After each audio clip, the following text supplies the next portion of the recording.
Hermanos, muy buenas tardes. Dios les bendiga. Sean bienvenidos a este culto Doctrina para la Vida para este jueves 11 de noviembre de 2021.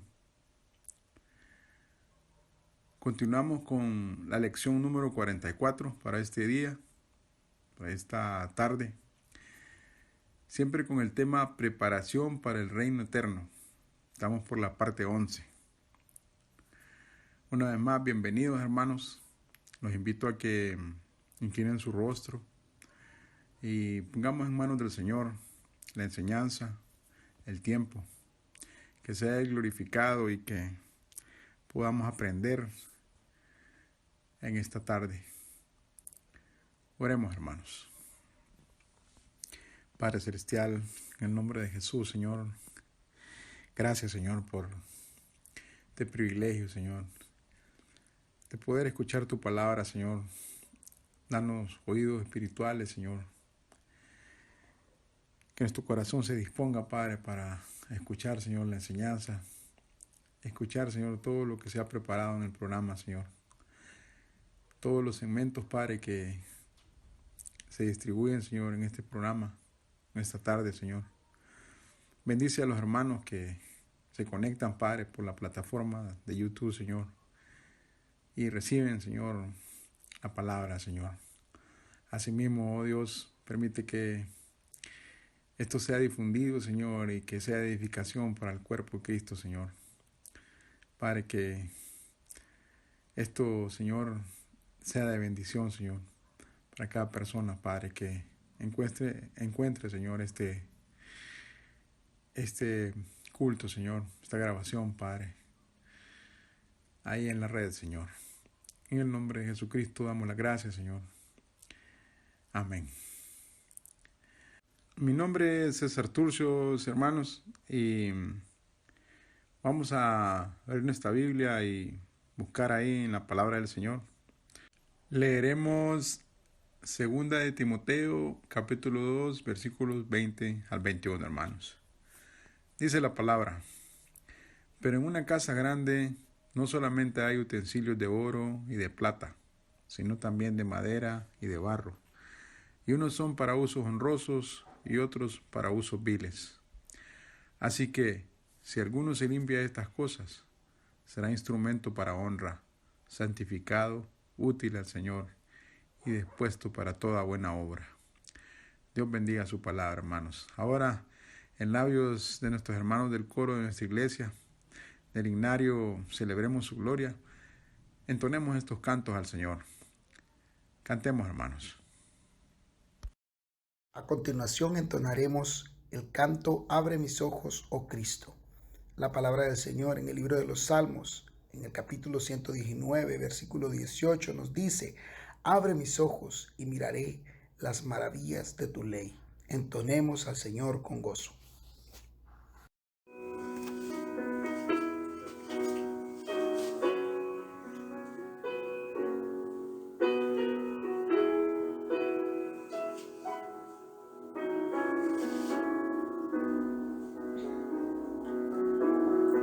Abre mis ojos, oh Cristo, abre mis ojos, Señor, yo quiero verte, yo quiero verte. Abre mis ojos, oh Cristo, abre mis ojos, Señor, yo quiero verte, yo quiero verte y contemplar tu majestad y el resplandor de tu gloria. Derrama tu amor y poder mientras cantamos Santo, Santo. Abre mis ojos, oh Cristo, abre mis ojos, Señor, yo quiero verte, yo quiero verte. Abre mis ojos, oh Cristo, Abre mis ojos, Señor, yo quiero verte. Yo quiero verte y contemplar tu majestad y el resplandor de tu gloria. Derrama tu amor y poder mientras cantamos Santo, Santo. Contemplar tu majestad y el resplandor de tu gloria. Derrama tu amor y poder mientras cantamos Santo, Santo. Santo, Santo, Santo. Santo, Santo, Santo. Santo, Santo, Santo. Yo quiero verte. Santo, Santo, Santo. Santo, Santo, Santo. Santo, Santo, Santo. Yo quiero verte. Santo, Santo, Santo. Santo, Santo, Santo. Santo, Santo, Santo. Yo quiero verte. A continuación entonaremos el himno número 565, Bellas Mansiones. Voy allá a preparar un lugar. Juan 14, 2. Entonemos al Señor con gozo.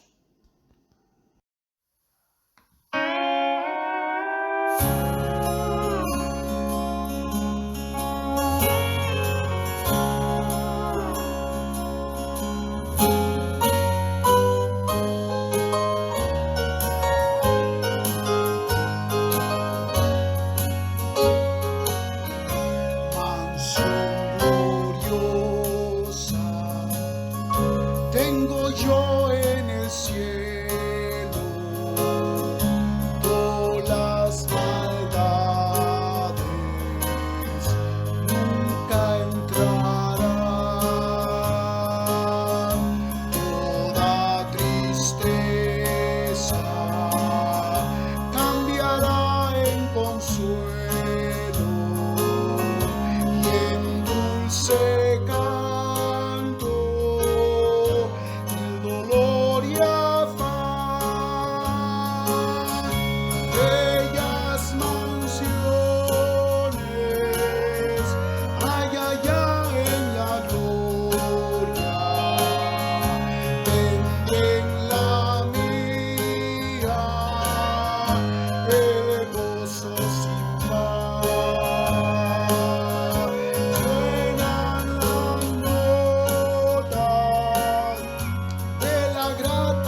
A continuación, entonaremos el himno número 42, titulado Reina Dios. La palabra del Señor en el libro de Isaías 52:7 nos dice: cuán hermosos son sobre los montes los pies del que dice, tu Dios reina. Entonemos al Señor.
Hermosura ni atractivo en él, cuando en la cruz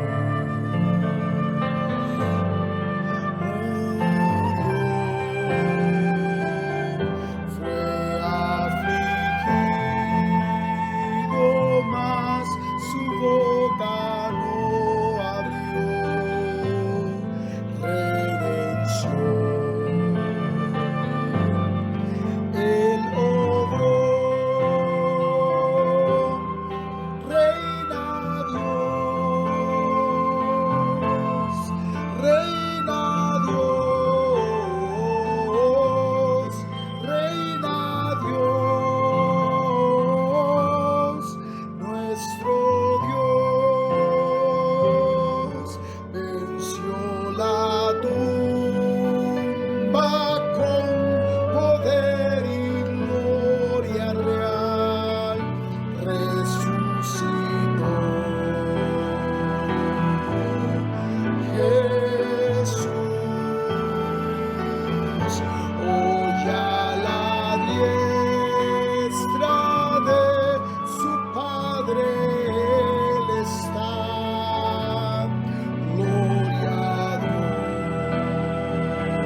Nuestro Dios.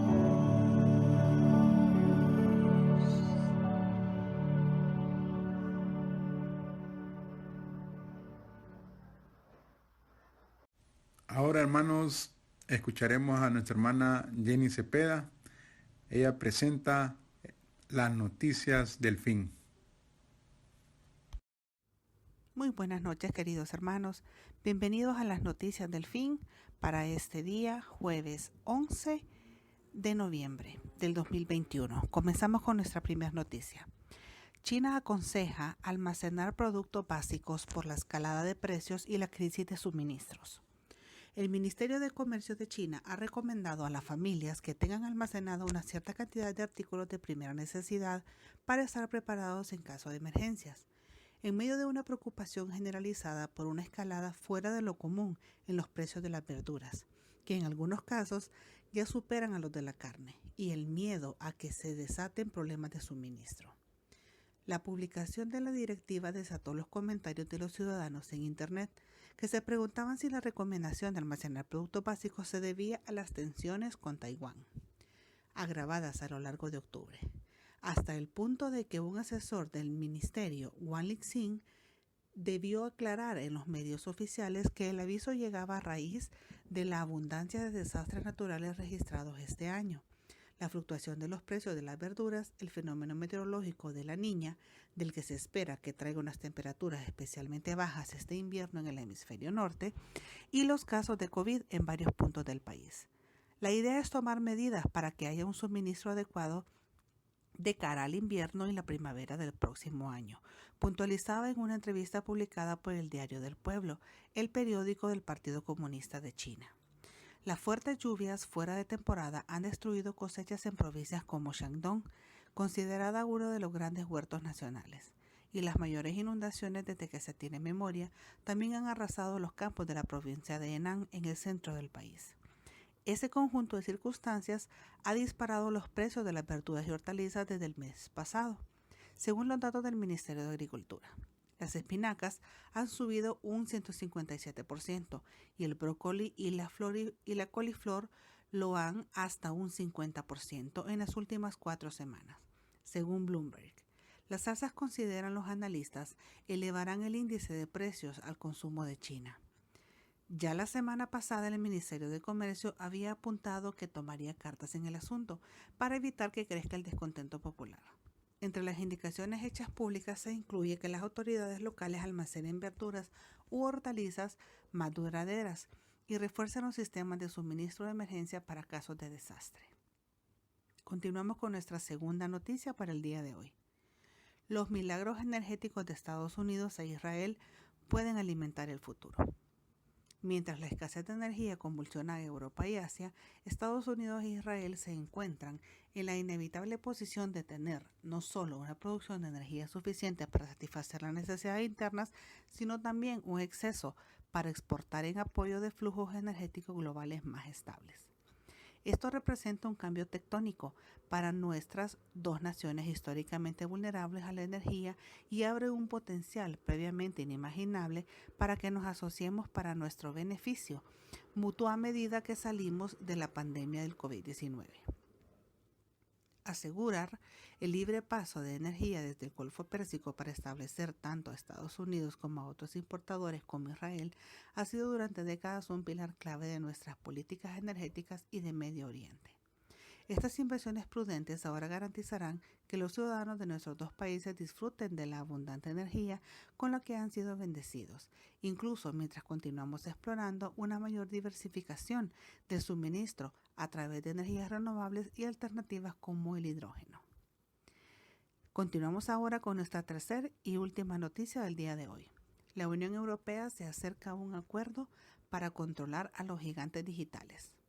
Los países de la Unión Europea intensifican sus negociaciones en torno a un proyecto de regulación de los gigantes digitales con la esperanza de un acuerdo para poner fin a sus malas prácticas, puestas de nuevo a la luz por una nueva ex empleada de Facebook.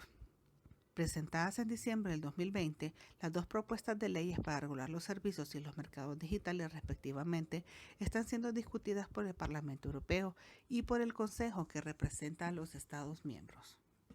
Las negociaciones entre los 27 países y entre los eurodiputados se han acelerado recientemente, reforzadas por las revelaciones de la ex empleada de Facebook, Frances Haugen, sobre la incapacidad sistemática de la empresa para solventar los efectos nefastos de sus productos para no entorpecer sus beneficios.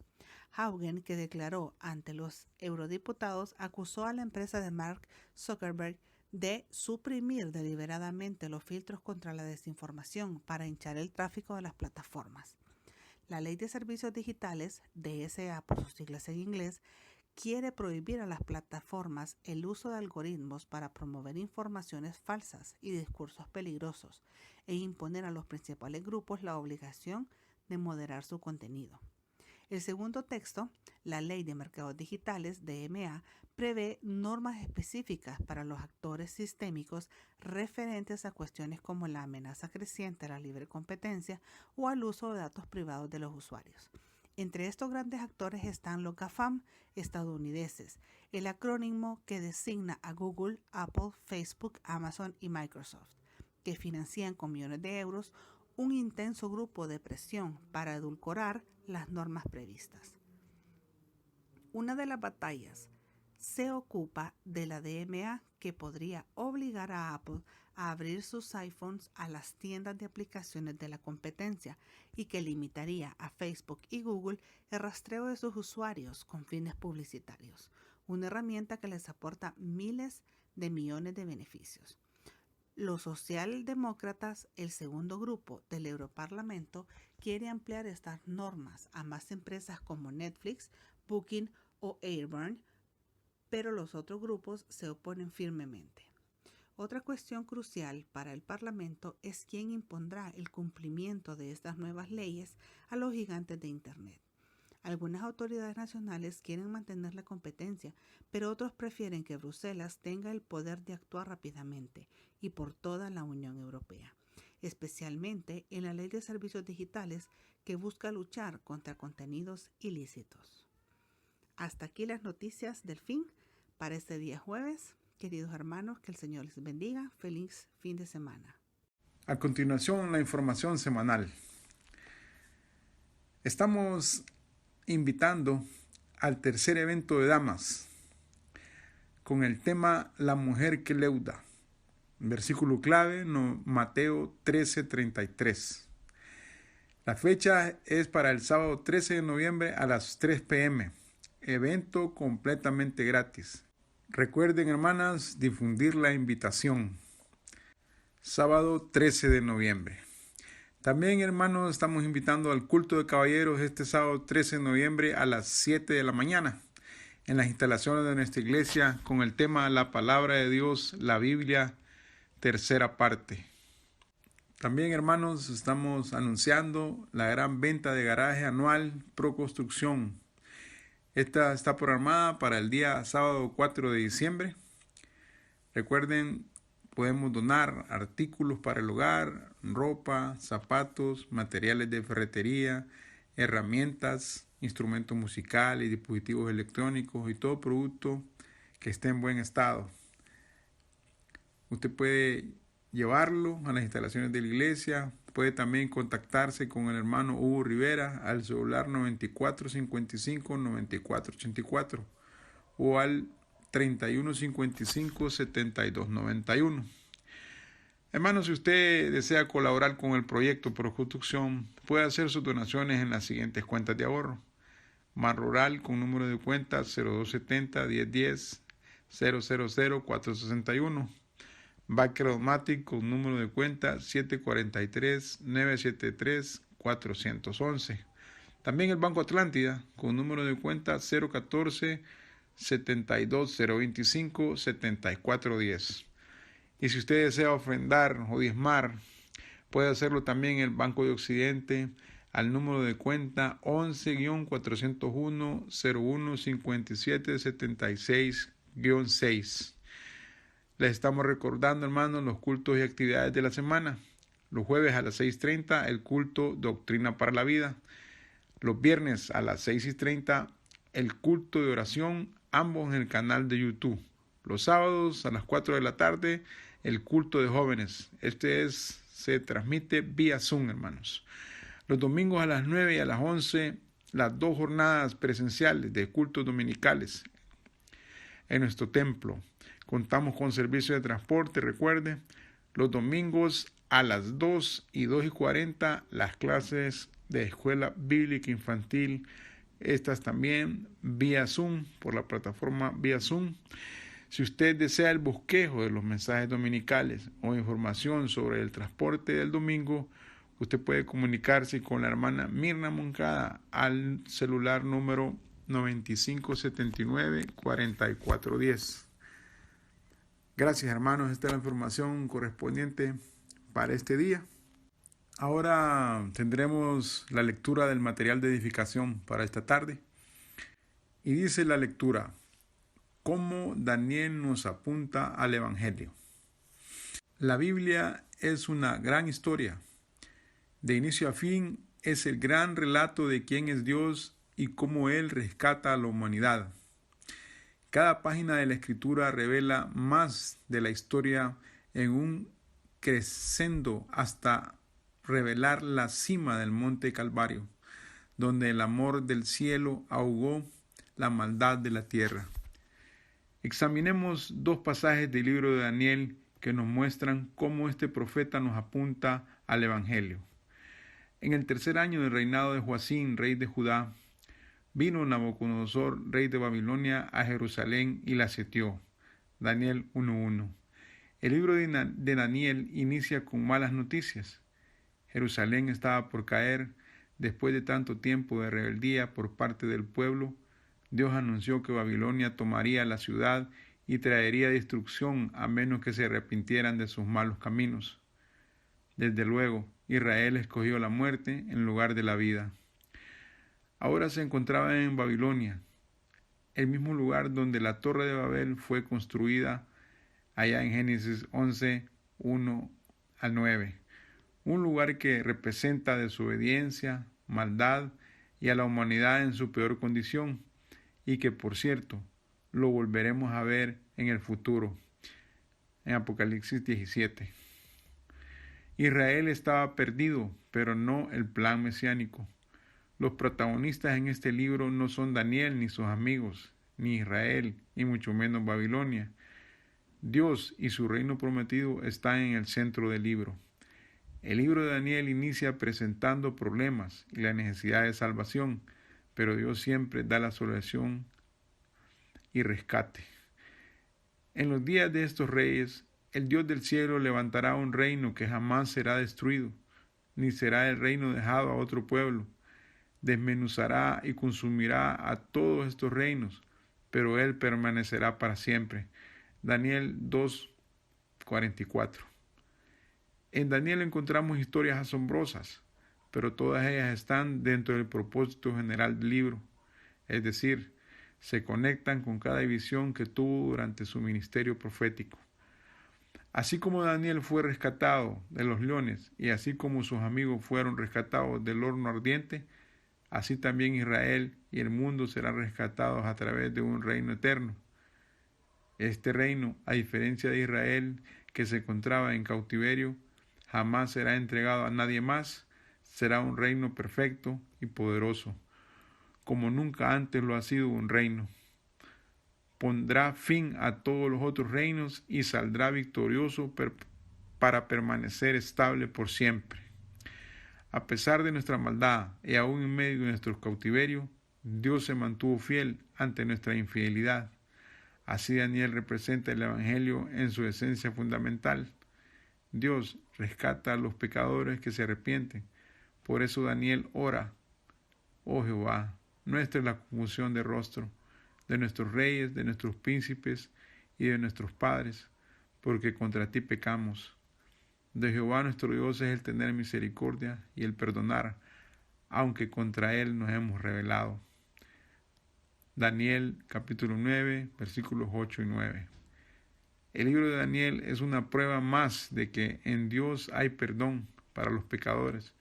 De hecho, los santos del Antiguo Testamento y los del Nuevo son salvos de la misma manera, por medio del arrepentimiento de pecados y la fe en el Dios Salvador.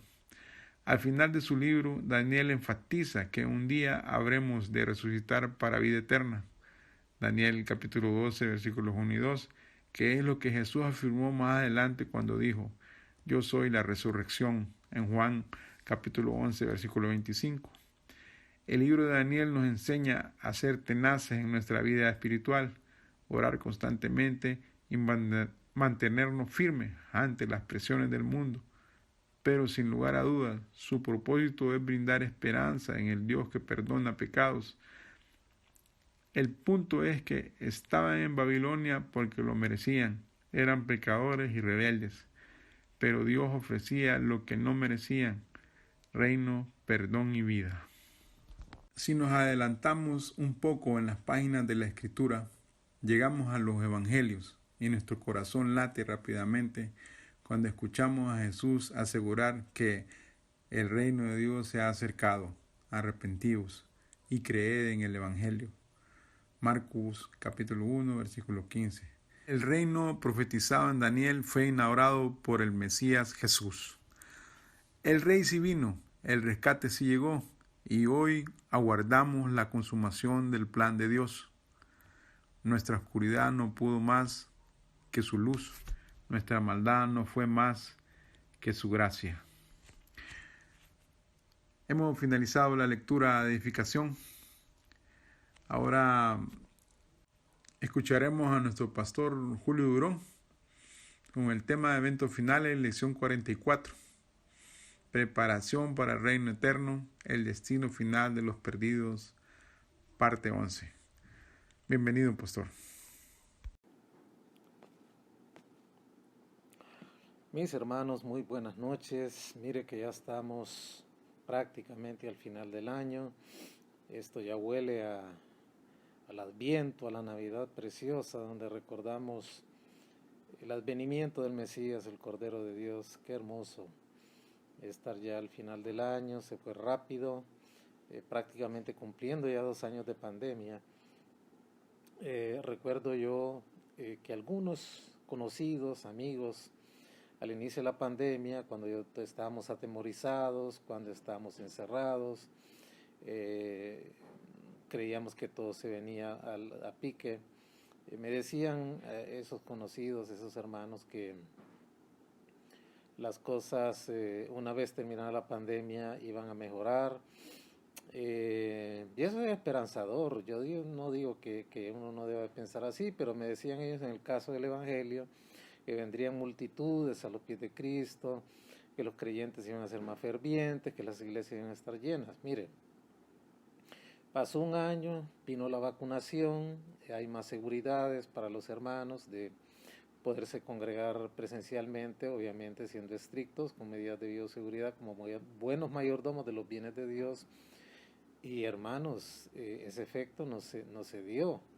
Más bien hay más frialdad, más indiferencia, la gente se acostumbró a la virtualización quizás, otros quizás son sobremedidos en sus medidas de seguridad y no quieren llegar a sus congregaciones. Y eso no solo es un fenómeno en una iglesia, está pasando en todas las congregaciones del mundo. Y así estamos, bajo una nueva realidad, ¿verdad? Y tenemos que ser fervientes, los que estamos ahí presencialmente y los que siguen virtualmente, y calentarnos de esa manera unos con otros en comunión, una mezcla de virtualidad y de presencialidad, algo así, ¿verdad? Y bueno, esa es una nueva realidad que hay que aceptarla y que hay que verla. Da pesar porque hay hermanos que se enfriaron tanto, pero se enfriaron tanto, se endurecieron tanto, que incluso se han retirado ya de manera oficial de sus congregaciones, no quieren congregarse. Prácticamente han retrocedido en su profesión de fe, lo cual da mucho que pensar, porque un creyente verdadero persevera hasta el fin. Eso es lo que dice la Escritura, eso es lo que nos dice la enseñanza. Entonces, hermanos, hay que animarnos. Vamos a entrar ya al 3er año, post-pandemia, y necesitamos estar fervientes en el Señor, ¿verdad? Superando todo tipo de obstáculos, estando pendientes de cuando venga la 3ª dosis, los que se han vacunado, porque hay que hacerlo, y los que no se han vacunado, háganlo. Están más en riesgo ustedes que los que están vacunados. Entonces, no hay que jugar con la vida, hay que ser responsables y vacunarse. Los que todavía no lo han hecho, no tienen ni siquiera la 1ª dosis, pues háganlo. Háganlo por ustedes, háganlo por sus hijos, háganlo por sus intereses, háganlo por Dios. Al final respondemos a Dios. Y pendientes de una 3ª dosis, pues de refuerzo, que yo pienso que es necesaria, y quizás este proceso pues se vuelva anual, ¿verdad? De estar recibiendo dosis anuales, y bueno, esa es la realidad que nos toca vivir, y puestos en las manos de Dios, hermanos, vamos a continuar, ¿verdad? Allá en el Chimbo estamos bastante bien, estamos contentos en medio de la sencillez de las carpas, de la serrín, de las medidas de bioseguridad que hemos implementado, vernos y adaptarnos a esa nueva realidad de contacto social distante, pero estamos agradecidos con Dios, hemos visto nuevas almas venir a Cristo, nuevos congregantes de la zona ya se agregaron, se siguen agregando a la iglesia, y eso es bueno. El proyecto de construcción sigue prosperando. Yo les animo, hermanos, a donar. Yo creo en la provisión milagrosa de Dios y que Dios hace elástico los fondos pro construcción de la iglesia, porque hemos llegado, hermanos, con muchas limitaciones y vemos que la vasija no disminuye el aceite y siempre hay, y bendito sea Dios por eso, ¿verdad? Si usted no quiere depositar en las cuentas pro construcción sus fondos, pues compre bloques, compre arena, compre cemento, compre varilla, compre grava. Solo tiene que comunicarse con el hermano Guillermo Zamora, que es el tesorero y administrador de nuestra iglesia, y aparece su nombre en pantalla y su número, y hágale ver pues su intención de donar en especies. Para que él pues le pueda dirigir y guiar a las necesidades que tenemos de materiales, y si no, pues depositen las cuentas pro construcción, que también aparecen ahí en sus pantallas en 3 bancos. Usted lo puede hacer de manera digital o presencial, a la cuenta de Banco Atlántida que aparece en pantalla, la de Banco de Occidente que aparece en pantalla y la de BAC que aparece en pantalla. Así pues que le animo también a servir al Señor. Acérquese a la mesa, si usted está yendo presencialmente, acérquese a la mesa y ofrézcase. Dile, hermano, mi habilidad es esta y yo quiero que me incluyan en el servicio, y ahí le van a hacer las evaluaciones y le van a entrenar, ¿verdad? En cualquier área que la iglesia necesite. Bueno, vamos a orar para entrar ya en materia y dedicar este tiempo al Señor. Gracias, Padre, por la bendición de poder estar con nuestros hermanos esta tarde-noche. Agradecidos porque hasta aquí nos has dado la vida, nos has dado la salud. Hemos visto, Padre, tu consuelo sobre hermanos que han perdido sus seres queridos en esta pandemia, y también algunos que se han contagiado, y gracias a Dios tú les has dado una segunda oportunidad de vida, por los cuales pedimos que sus cuerpos queden limpios, sin secuelas de COVID, y se recuperen por completo.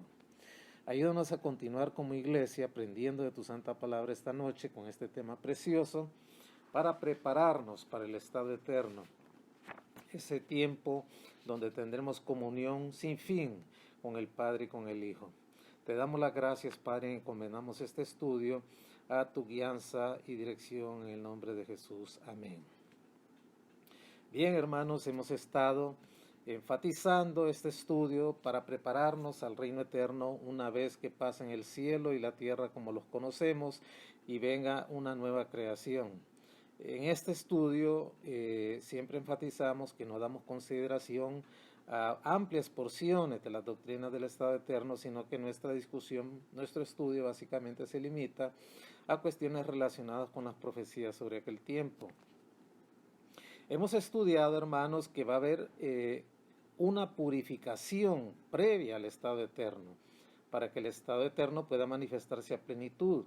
Y hay 3 eventos predichos en las Escrituras que pueden verse como actos de purificación del universo, de los vestigios de la maldición, para que el reino pueda entrar a ejercerse de una manera plena. Los 3 aspectos de purificación escritos en la palabra de Dios, predichos en la palabra de Dios, son los siguientes. En primer lugar, la liberación de Satanás y la revuelta que hará al final del milenio, satánicamente dirigida. En segundo lugar, la purificación de la tierra por fuego. Y en tercer lugar, el juicio de los pecadores ante el gran trono blanco. Ahí hemos estado estudiándolos y los hemos concluido. Y recordemos, hermanos, que el propósito de Dios en los juicios antes del milenio, es decir, los juicios de la gran tribulación, será el de recoger de su reino a todos los que sirven de tropiezo y a los que hacen iniquidad, y echarlos en el lago de fuego. Ahí será el lloro y el crujir de dientes, como el Señor lo predijo en el capítulo 13 de Mateo, hablando de la parábola del trigo y la cizaña. en Mateo 13, 41 al 42. Y también el propósito de Dios en los juicios después de la revuelta satánicamente dirigida al final del milenio es el mismo. Es decir, es quitar del reino eterno, de ese estado eterno, a todos los que sirven de tropiezo y los que hacen iniquidad. De esa manera, mediante este juicio, la soberanía absoluta de Dios será entonces manifestada.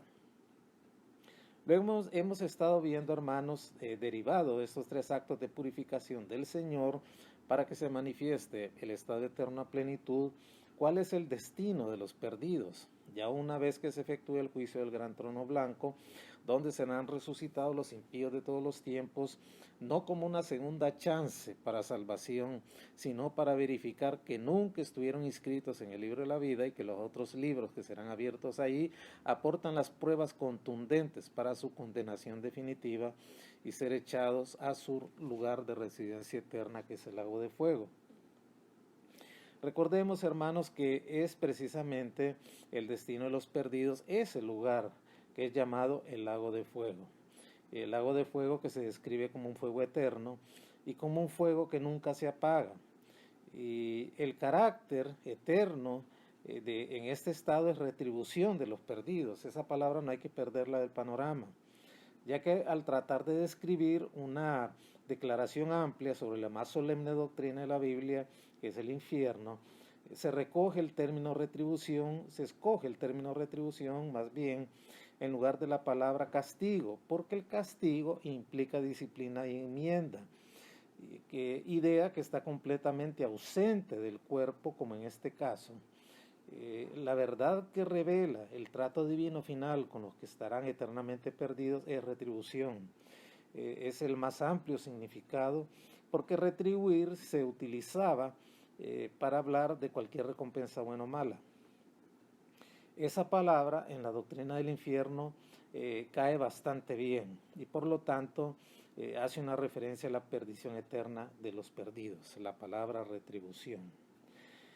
Con respecto a esta palabra retribución, es importante observar que el lago de fuego es un lugar, no solamente es un estado, aunque envuelve un estado. Estamos haciendo un corto repaso, hermanos, para poderlos conectar. Así como el cielo es un lugar y no mero estado de la mente, asimismo, los reprobados irán también a un lugar. Y esa verdad se indica con varias palabras en la palabra de Dios. La primera que analizamos fue la palabra Hades, lo recuerda, y luego la palabra Gehenna, que es un lugar de tormento, que es una condición de indescriptible miseria que se indica mediante términos figurados que se utilizan para describir esos sufrimientos, como por ejemplo el fuego eterno, donde el gusano de ellos no muere y el fuego no se apaga. Otro término para describir el indescriptible sufrimiento en ese lago de fuego es el lago que arde con fuego y azufre. Se le llama también el pozo del abismo, las tinieblas de afuera, el lugar del lloro y del crujir de dientes, el fuego que nunca se apagará, el horno de fuego, oscuridad de las tinieblas y el humo de su tormento que sube por los siglos de los siglos. Y también la palabra del Señor nos dice que no tendrán reposo de día ni de noche. En estos ejemplos, hermanos, que hemos nombrado y que vimos los textos de apoyo, las figuras de dicción no son licencias para modificar el pensamiento que expresa la figura. Son más bien para reconocer que una figura de dicción en estos pasajes es solo un débil intento para declarar en un lenguaje humano aquello que está más allá del poder de las palabras para describirlo. Es bueno observar también, hermanos, que casi todas las expresiones que hemos mencionado salieron de los labios de Cristo.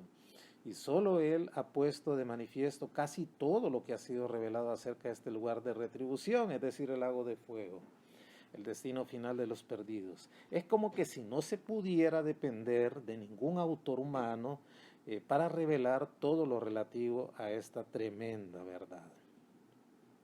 Ahora bien, hermanos, hay 4 palabras diferentes que se usan en las Escrituras para describir el lugar de los muertos hasta el tiempo de la resurrección. Es decir, ¿qué pasa con una persona que no conoce al Señor y muere hoy por cualquier causa que sea? ¿A dónde va? Mientras no sea resucitado para ser presentado ante el juicio del gran trono blanco una vez que concluye el milenio. La palabra de Dios nos menciona 4 palabras diferentes para definir ese lugar y ese estado. Y en ningún momento, hermanos, estas palabras describen el estado eterno, porque es previo al estado eterno. Es el lugar donde van a habitar los impíos una vez que mueren, sea en este momento o en tiempo pasado, hasta el momento que sean resucitados para ser presentados para juicio. Más bien, repito, es ese lugar temporal en el cual los muertos esperan la resurrección, los muertos impíos. Vimos el jueves pasado la palabra Seol, que lo define bien, que se usa 65 veces en el Antiguo Testamento. Y en la versión inglesa del rey Jacobo, esta palabra Seol también se traduce como infierno 31 veces. Eso lo vimos el jueves pasado. Y también en esa misma versión se define no solamente como infierno, sino también como sepulcro 31 veces. Y también se le describe como abismo 3 veces. Y esa era la palabra que en el Antiguo Testamento indicaba la morada de los muertos y representaba no solamente como un estado de existencia, sino como un lugar de consciente existencia. Hacemos esta aclaración, hermano, porque hay muchas sectas, como los adventistas, que aseguran que una vez que la persona muere queda en un estado como de hibernación, en suspenso, donde no escucha nada, como dormido, algo así, y no es cierto. Lo vimos en el caso de la parábola de Rico y Lázaro, que están en un estado de existencia, pero también en un estado de consciente existencia, es decir, no están durmiendo en ese lugar. Y Dios tiene soberanía sobre él, se consideraba como temporal, y los justos esperaban la resurrección de ese lugar para entrar a la era milenaria. Vamos a ver un poquito más hoy sobre esta palabra Seol. Repito, la palabra Seol se traduce en las escrituras de 3 maneras. Como sepulcro, también se traduce como abismo y como sepulcro. Infierno, abismo y sepulcro es la palabra Seol. Hablemos un poquito más de esta palabra Seol. Unos pocos hechos se destacan muy claramente. Se observará que en la mayoría de los casos el Seol en la palabra de Dios se traduce como sepulcro, como lo hemos mencionado y lo repetimos el jueves pasado. El sepulcro, por tanto, se destaca a la luz de la lista mencionada que hemos mencionado como la mejor y más común traducción de la palabra Seol. Y con respecto a la palabra abismo, se observará que en cada uno de los 3 casos donde ocurre, que lo vimos el jueves pasado en números 16, 30 y 33 y Job 17, 16, significa más evidentemente el sepulcro, que es seguida. Podemos sustituir la palabra abismo por sepulcro también, según nuestra propia consideración. Como la traducción de Seol. Repito, la palabra Seol, como lo vimos el jueves pasado, tiene 3 acepciones que significan, que envuelven una descripción de lo que es el Seol: infierno, abismo y sepulcro. Por sepulcro, según nuestra consideración, es parte de la traducción de Seol. En cuanto a la traducción del infierno, también como una acepción de esta palabra, recuerde que son 3 las que significan Seol, infierno, sepulcro y abismo. Pero en el caso del infierno, no representa en realidad el Seol, por tanto, por definición del diccionario, como por uso familiar, infierno significa el lugar de mayor castigo. Y Seol no tiene tal significado porque es una morada temporal de los impíos mientras no sean resucitados para ser presentados ante el juicio del gran trono blanco, pero denota el estado presente de la muerte.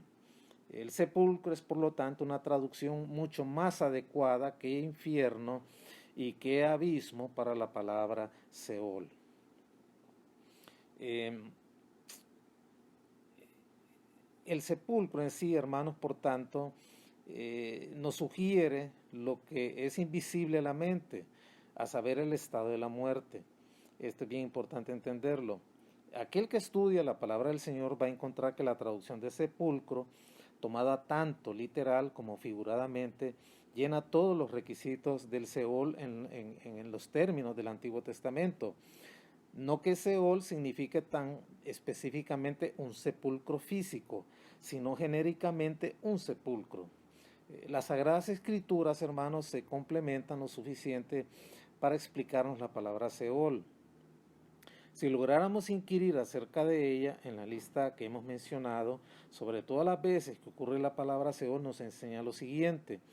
En cuanto a dirección, la palabra del Señor nos enseña que el Seol está abajo. En cuanto al lugar, está en la tierra.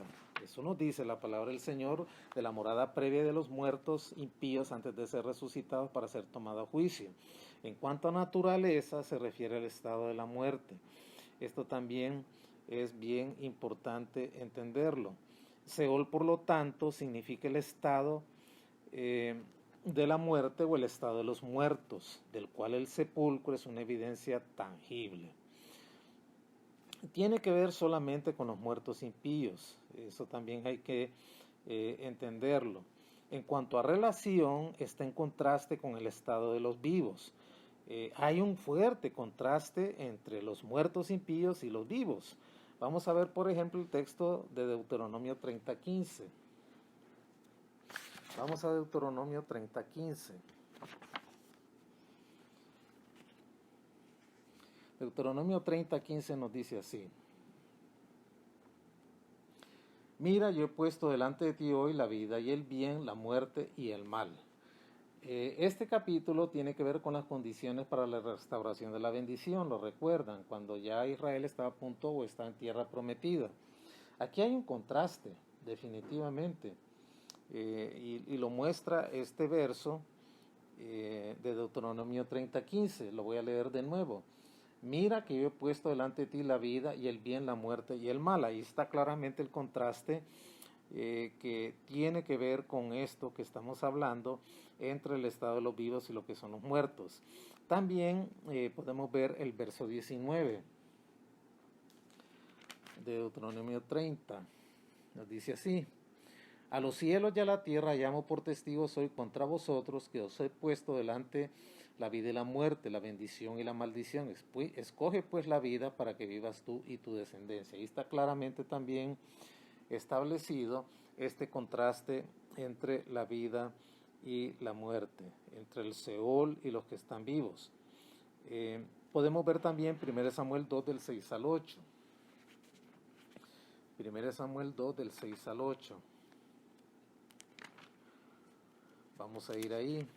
1 Samuel capítulo 2 versos 6 al 8. Jehová mata y él da vida. Él hace descender al Seol y él hace subir. Jehová empobrece y él enriquece, abate y enaltece. Él levanta del polvo al pobre y del muladar exalta al menesteroso para hacerle sentar entre los príncipes y heredar un sitio de honor, porque de Jehová son las columnas de la tierra. El verso 6 hace el mayor énfasis: Jehová mata y él da vida, él hace descender al Seol y él hace subir. Ahí está claramente el contraste entre el Seol y los que están vivos. Jamás, hermanos, el Seol se relaciona con los vivos, excepto por contraste. Es bien importante entenderlo, hermanos, porque el pensamiento de la tradición de los ancianos en el Antiguo Testamento, especialmente los fariseos, era que en el Seol habían dos compartimientos, uno para los vivos y uno para los justos y otro para los impíos. Y el Señor utiliza esa figura en la cual creían los judíos en la parábola del rico y Lázaro para hacer contraste nada más, pero no es que sea así. El creyente cuando muere va directamente a la presencia de Dios, no va al compartimiento diseñado para los justos en el Seol. Eso era una creencia nada más. El Seol está diseñado solamente para albergar a los muertos impíos mientras no sean resucitados para el juicio del gran trono blanco. Por lo tanto, jamás se relaciona la palabra Seol con los vivos, excepto por contraste. Esto es bien importante, hermanos. El Seol solo es la morada de los impíos, no de los justos. Repito, cuando un justo muere, va directamente a la presencia de Dios. Esa es la enseñanza completa de la Biblia en cuanto a ese tema. Ahora bien, en cuanto a relación, el Seol se usa en conexión con el luto. Vamos a ver Génesis 37, 34 al 35. Génesis 37, 34 al 35. Vamos a ir ahí, busquen su Biblia, Génesis 37, verso 34 al 35. Mire lo que nos dice ahí, la relación entre el Seol y el luto. Génesis 37, versos 34 y 35. Entonces Jacob rasgó sus vestidos y puso cilicio sobre sus lomos y guardó luto por su hijo muchos días. Y se levantaron todos, sus hijos y todas sus hijas, para consolarlo. Mas él no quiso recibir consuelo y dijo, descenderé enlutado a mi hijo hasta el Seol, y lo lloró su padre. Ahí es cuando le dieron la noticia de la supuesta muerte de José. Él se entristeció mucho y habla pues de que él va a descender al Seol, porque era la creencia de ellos, donde iban los justos y no iban directamente a la presencia de Dios. Ahí el Seol está relacionado con luto. Bien, también con dolor. Vamos a Génesis 42, 38. Génesis 42, 38. Nos dice así.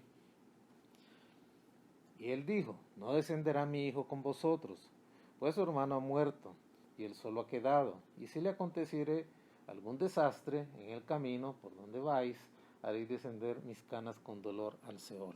Vean ustedes, era la creencia de ellos, que allí en el Seol habían dos compartimientos, uno para los justos y otro para los muertos impíos, y que los justos pues eran trasladados ahí mientras iban a la presencia de Dios. Esa era su creencia. Y aquí está el caso de cuando Rubén y Judá hacen ver la necesidad de que vaya con ellos de regreso, su hijo Benjamín el menor,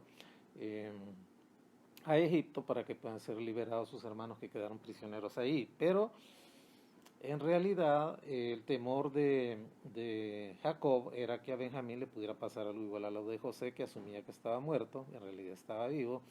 Y entonces él dice que por favor que eso no pueda ocurrir, que Benjamín pueda ir allá, lo separen de él y le puede ocurrir algo malo en el camino, porque él descendería con dolor al Seol. Entonces ve usted que ahí el Seol está relacionado también con dolor. Vamos también al Salmo 18.5. Salmo 18.5.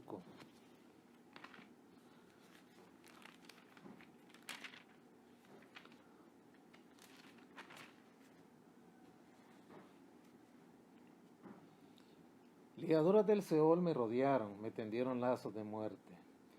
Ahí está hablando también de la relación del dolor con el Seol. Y ahí es una acción de gracias que da David por la victoria obtenida.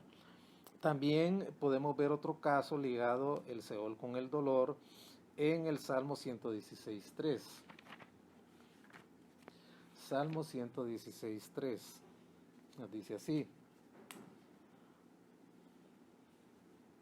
Me rodearon ligaduras de muerte, me encontraron las angustias del Seol, angustia y dolor había yo hallado. Esta es otra acción de gracias por parte de David de haber sido librado de la muerte, a la cual estaba sometido casi a diario con la persecución de Saúl. También el Seol está relacionado con el temor y el terror. Vamos a Números 16. Números 16.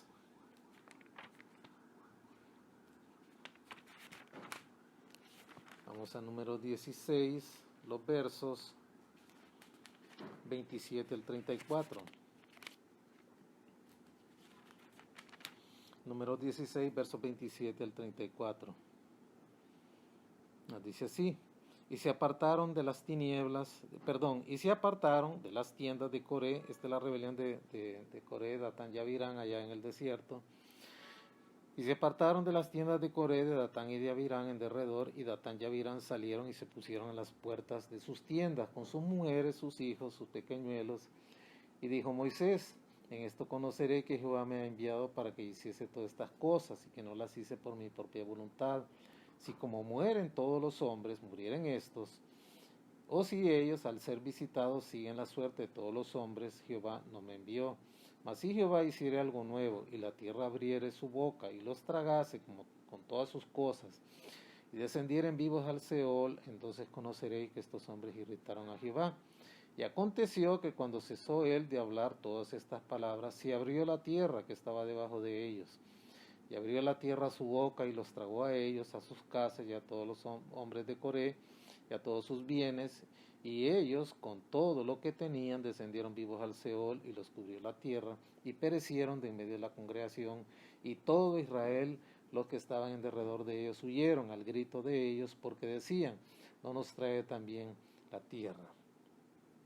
Ahí hay una conexión clara, también en este caso, que estamos viendo en Números, de esta dificultad que padecieron también, y hay una conexión clara ahí con el dolor, en este caso con el temor y el terror. Fue algo tremendo lo que le pasó a Coré, Datán y Abiram, obviamente que se llenaron de espanto y de temor cuando Dios respondió a la petición de su siervo en vindicación de él y de su gloria, y la tierra abrió su boca, los hizo descender vivos al Seol, y luego cerró la tierra su boca, como que no hubiera habido absolutamente nadie. Descendieron ahí con todas sus pertenencias, sus tiendas, sus hijos, su ganado, todo, absolutamente todo. Fue un tiempo de terror y de temor a ojos de todo el pueblo de Israel, este juicio de Dios en Números 16, 27 al 34. Vimos la conexión clarita entre el Seol, al cual descendieron estos impíos con todas sus pertenencias, y el terror y el temor que produjo entre el pueblo a ver este acto vindicador de Dios. También el Seol está ligado con el llanto, hay una conexión directa. Vamos a Isaías 38:3. Isaías 38:3.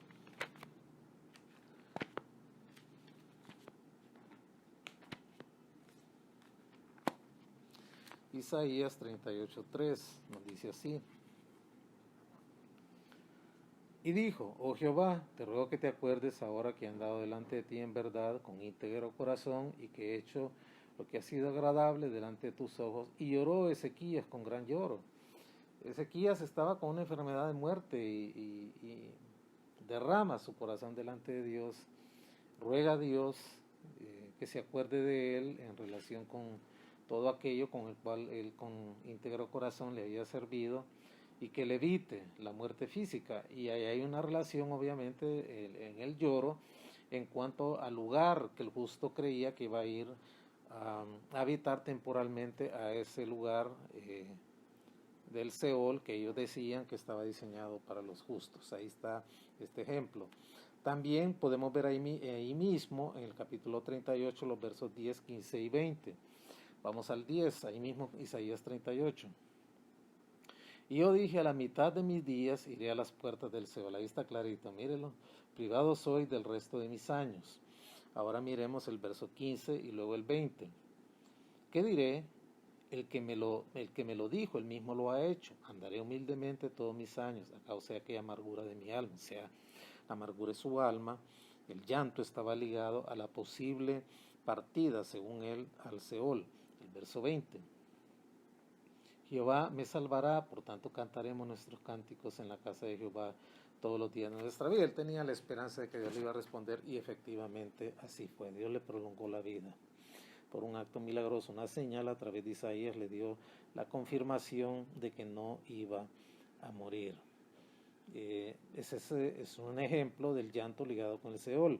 También con el silencio. Vamos a Isaías 31. Vamos a ver Salmo 31, perdón. Vamos al Salmo 31. Salmo 31, el verso 17.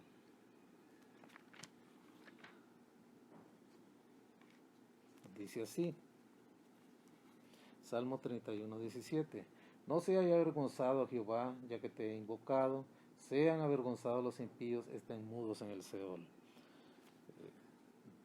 Mudo de sorpresa o de vergüenza, no lo dice la palabra de Dios, pero hay una relación aquí en el relato del Salmo 31, que es una declaración de confianza donde el salmista espera ser vindicado, no avergonzado, no muerto, no avergonzado como los impíos que según lo que él expresa aquí pues están en silencio en el Seol. También lo podemos ver esto en el Salmo 6.5. Salmo 6.5.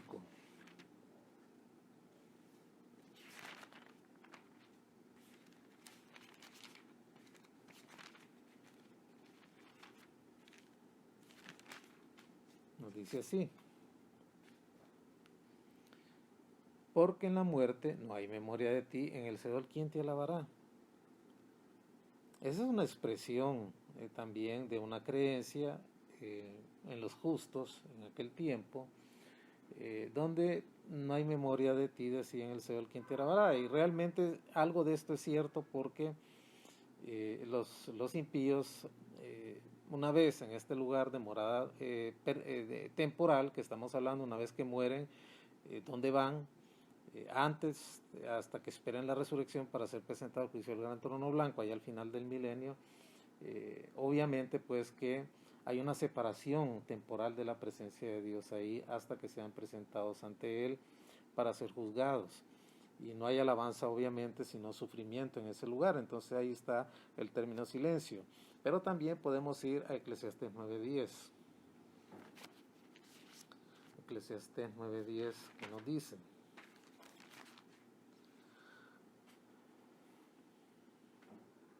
todo lo que te viniere a la mano para hacer, hazlo según tus fuerzas, porque en el Seol, a donde vas, no hay obra, no hay trabajo, no hay ciencia ni sabiduría.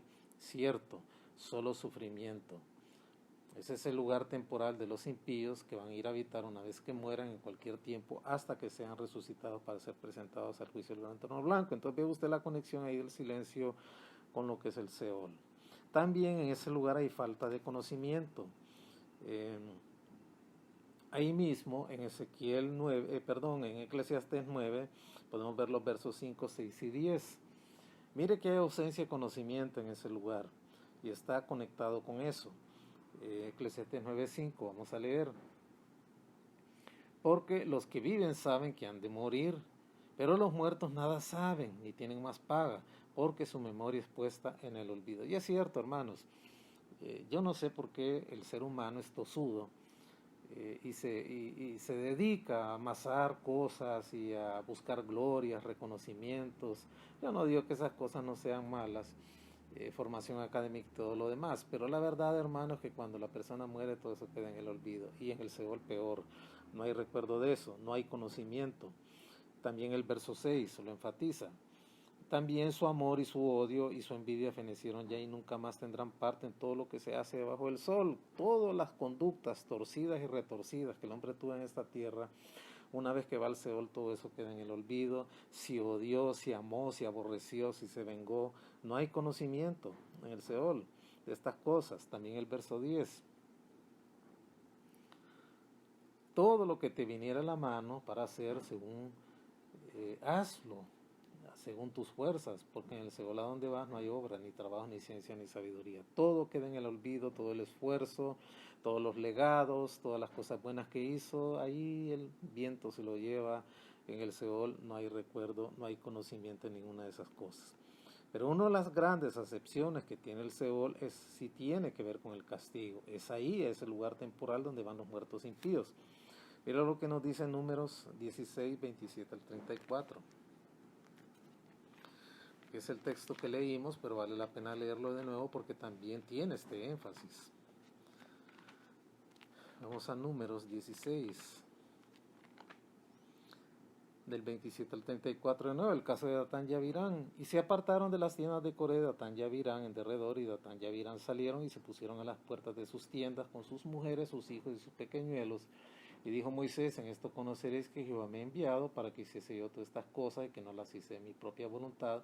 Si estos mueren, si mueren todos los hombres, así como mueren todos los hombres, murieren estos, o si ellos al ser visitados, según la suerte de todos los hombres, Jehová no me envió. Mas si Jehová hiciera algo nuevo y la tierra abriera su boca y los tragara con todas las cosas y descendieran vivos al Seol, entonces conoceréis que estos hombres irritaron a Jehová. Y aconteció que cuando cesó él de hablar todas estas palabras, se abrió la tierra que estaba abajo de ellos, abrió la tierra su boca y los tragó a ellos y a sus casas y a todos los hombres de Coré y a todos sus bienes. Y ellos con todo lo que tenían descendieron vivos al Seol y los cubrió la tierra y perecieron en medio de la congregación. Y todo Israel, los que estaban en derredor de ellos, huyeron al grito de ellos. Ahí está la connotación del temor ligado al Seol y también la tierra. Bien. Ve usted que esto está conectado también con el castigo. El Seol no es un lugar para ir a pasear, para ir a recrearse. Es un lugar de tormento, de castigo previo al lago de fuego, que va a ser su habitación final una vez que sean despertados para juicio en el gran trono blanco y sean destinados al lago de fuego, que es un lugar inhabitado todavía. Donde podemos ver también la conexión del Seol con el castigo en 1 Reyes 2:6 y verso 9. Vamos ahí. Primera de Reyes, capítulo 6, capítulo 2, versos 6 y 9. Nos dice así: y tú pues harás conforme a tu sabiduría, no dejarás descender sus canas al Seol en paz. Está hablando del castigo que debía infligirle Salomón a Joab, el general del ejército que había causado tanto daño a Israel y a David. El verso 9 lo dice también: pero ahora no lo absolverás, pues hombre sabio, sabes cómo hacer también con él descender sus canas al Seol.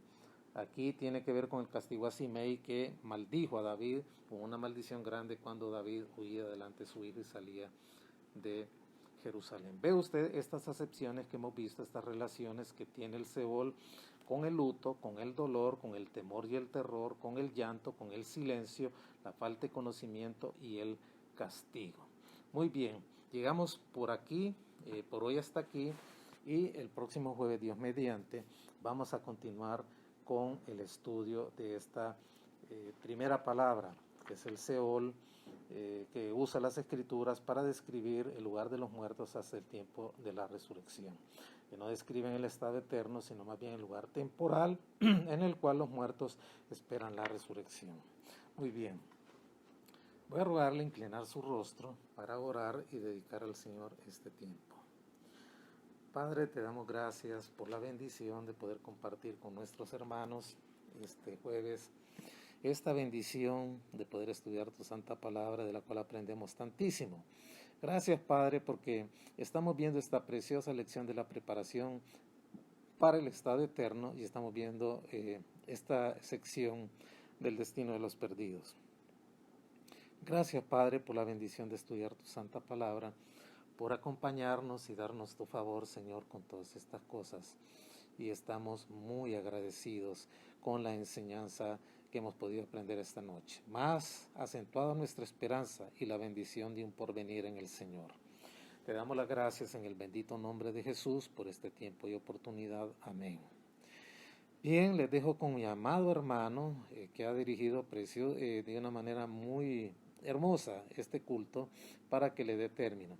Nos encontramos el próximo jueves, si Dios nos da vida, y continuaremos con nuestro estudio. Que el Señor les bendiga.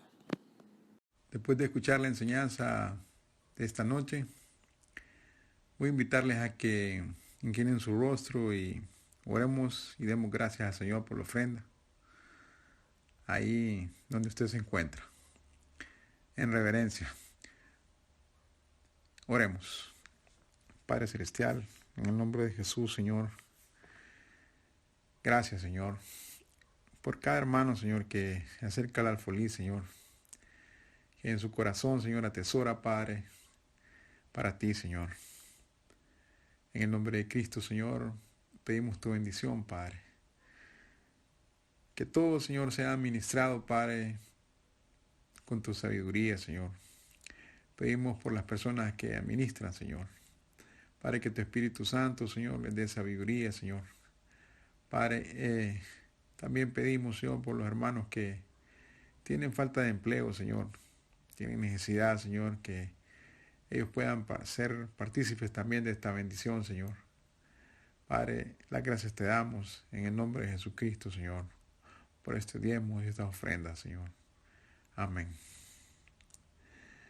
Hermanos, de esta manera quedamos despedidos. Recuerden los cultos de la semana, Doctrina para la Vida, los jueves a las 6:30 p.m., el culto de oración, los viernes a las 6:30 p.m. Tengan ustedes muy buenas noches, hermanos, y Dios les bendiga.